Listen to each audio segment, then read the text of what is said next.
Hello students, this is the continuation video of chapter 10, 18th century political formations. So in the previous video, we studied how different type of independent states and kingdoms started emerging all over the Indian subcontinent because the Mughal Empire started becoming very weak, and these new states or new kingdoms were of different types. So we are going to start now talking about these states. So among them, the first type were the old Mughal provinces. Now, amongst the states that were carved out of the old Mughal provinces in the 18th century, three stand out very prominently. These were Awadh, Bengal, and Hyderabad. So basically, these states were earlier the part of Mughal Empire only, but later on they became independent. Now, and the examples are Awadh, Bengal, and Hyderabad. Please remember. All three states were founded by the members of Mughal high nobility who had been governors of large provinces, and their names were Sadat Khan. He belonged to Awadh. He was the noble, he was the governor of Awadh. Murshid Kuli Khan, he was from Bengal. Asaf Jah, he was from Hyderabad. All three had occupied high mansabdari positions and enjoyed the trust and confidence of the emperors. So these people who were these governors, ये क्या थे? They were big mansabdars. They had high position, they're very powerful, and as soon as the Mughal Empire started becoming weak, इन लोगों ने क्या किया? ये जहाँ जहाँ पे posted थे, उन्हें उस एरिया को अपने अंडर ले लिया. They captured or controlled the area. Asaf Jah and Murshid Kuli Khan held the Zat rank of 7,000 each, while Sadat Khan's Zat was 6,000. Let us now talk about Hyderabad. Hyderabad is a place, it's a city today also in India, and it is very famous, especially for its biryani. And let us study about the history of Hyderabad now. Nizam ul Mulk Asaf Jah, the founder of Hyderabad state, was one of the most powerful members at the court of the Mughal Emperor Farooq Seer. So he was the member of Mughal Emperor. He was under which Mughal Emperor? Farooq Seer. He was entrusted first with the governorship of Awadh and later given charge of the Deccan. First he was in Awadh, later on he was transferred to Hyderabad region.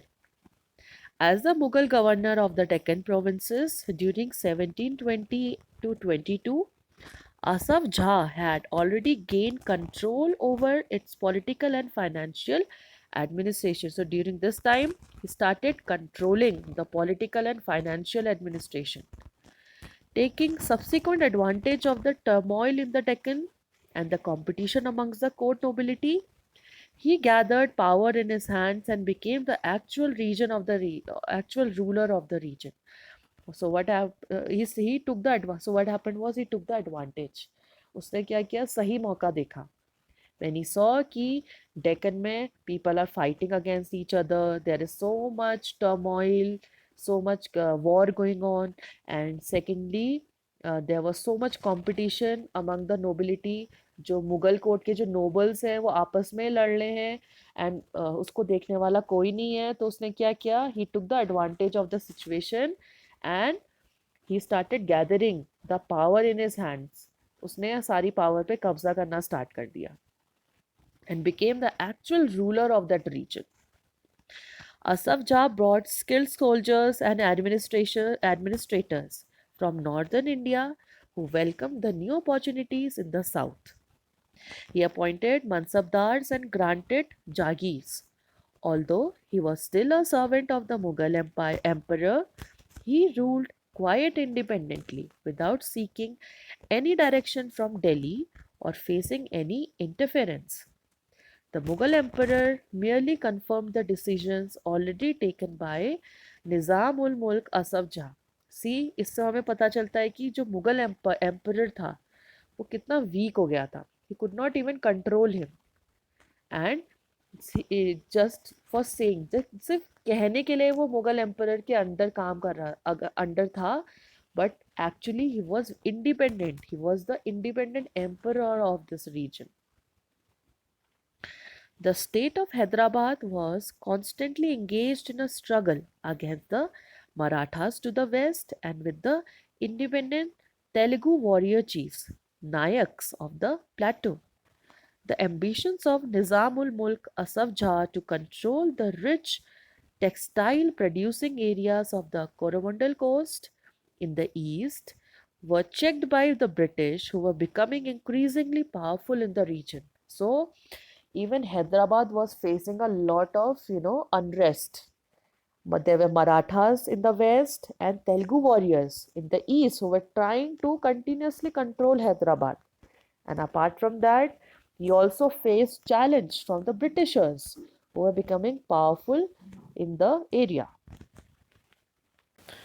Let us now move to next independent state, that is Awadh.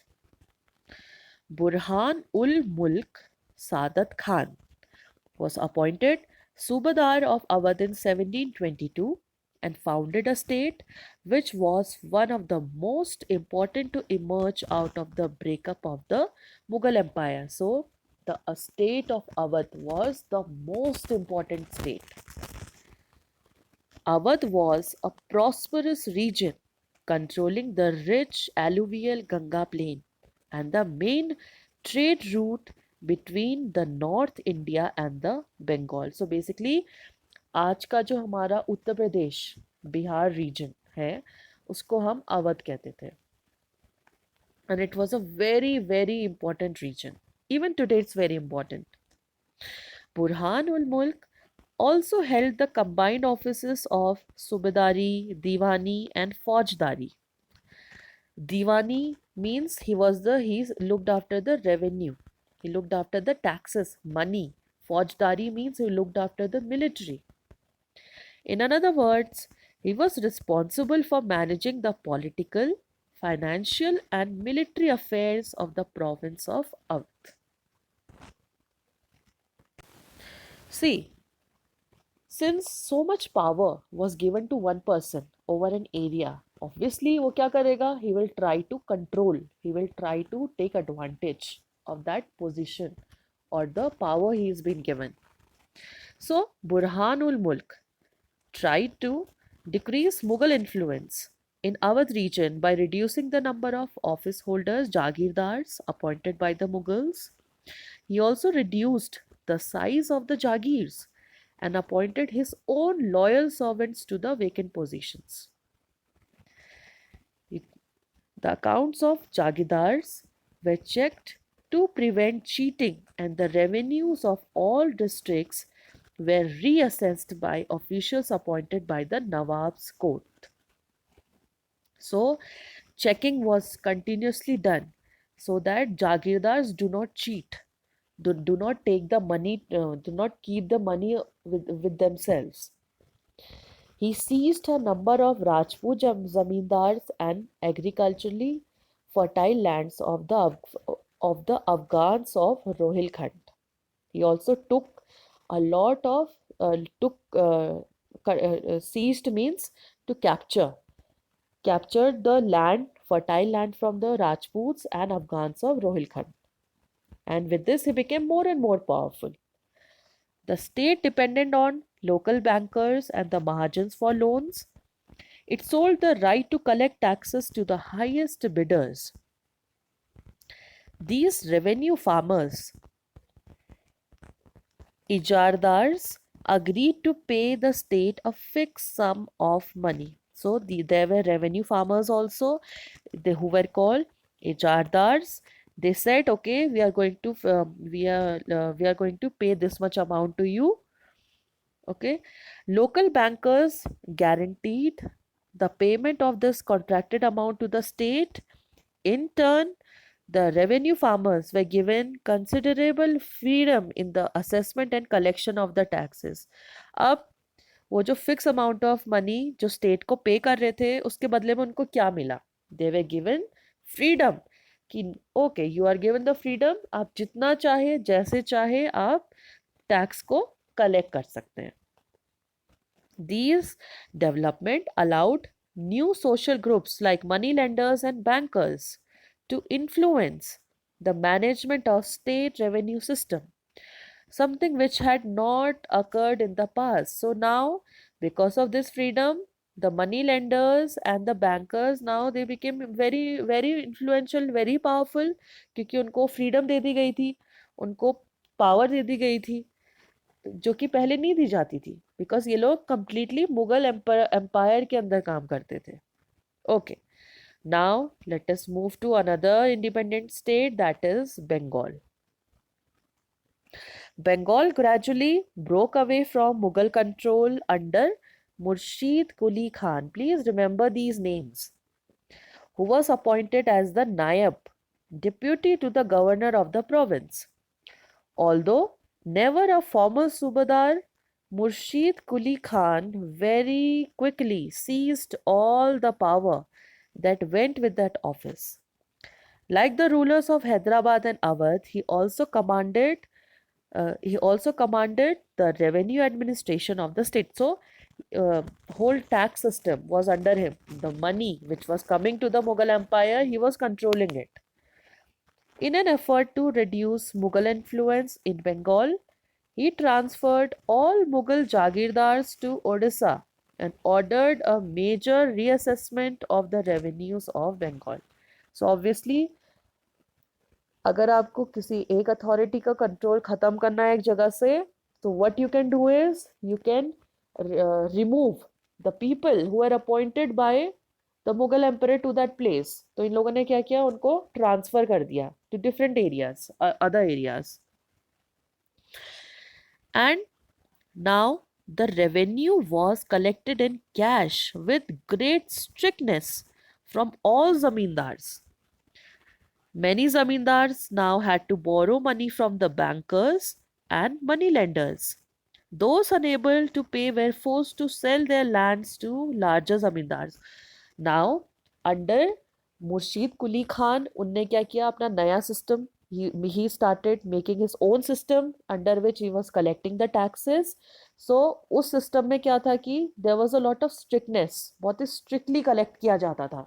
And who were not able to pay the tax, they had to sell their land. Those zamindars had to sell their land. The formation of a regional state in 18th century Bengal therefore led to considerable change amongst the zamindars. The close connection between the state and bankers. Up, we studied how in Awadh also bankers now started becoming important.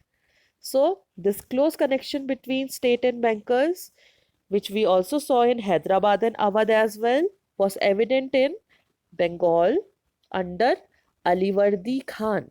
Alivardi Khan was after Murshid Quli Khan. During his reign, the banking house of Jagat Seth became extremely prosperous. So ये जो bankers होते थे, money lenders होते थे, धीरे धीरे they started becoming very important. They started becoming rich and rich. If we take a bird's eye view, we can detect. Bird's eye view means looking very carefully. We can detect three common features amongst these states. क्या ऐसे three common features थे? First was, though many of the larger states were established by erstwhile Mughal nobles, they were highly suspicious of some of the administrative systems that they had inherited, and particularly the Jagirdari system. So basically, being suspicious means शक करना. They did not trust the jagirdari system. हमने तीनों में देखा how in Hyderabad, Awadh और बंगाल जो जागीरदार थे उनको हटा दिया गया, या तो उनका ट्रांसफर कर दिया गया या उनको completely हटा दिया गया था. So these people, ये जो इनके लीडर्स थे इन न्यू स्टेट्स के, they did not trust the जागीरदारी system. Second was their method of tax collection differed. So the method by which they were collecting tax was different. Rather than relying upon the officers of the state, all three regimes contracted with revenue farmers for collection of revenue. The practice of इजारदारी, इजारदारी means revenue farmers को इजारदार बोला जाता था, and when these revenue farmers started collecting taxes, it was called इजारदारी. Thoroughly disapproved of by the Mughals, spread all over India in 18th century. So under them, ijardari system became very important. Their impact on the countryside differed considerably. So the method by which they were collecting taxes was very different from the Mughal empire. Now, what was the third feature, common feature among them? uh, all these regional states was that their emerging relationship with rich bankers and merchants. Okay, so they started giving importance to these bankers, rich bankers, and the merchants. These people lent money to revenue farmers, received land as security, and collected taxes from these lands through their own agents. Throughout India, the richest merchants and bankers were gaining a stake in the new political order. Now, under these, under Bengal, Hyderabad and Awadh, ये bankers थे और जो merchants थे, धीरे धीरे क्या बन गए, they were becoming very powerful because they were given the power to collect the taxes, to give the money. They were giving them, lending the money to the revenue farmers, and dhire dhire they also started becoming a part of the political system.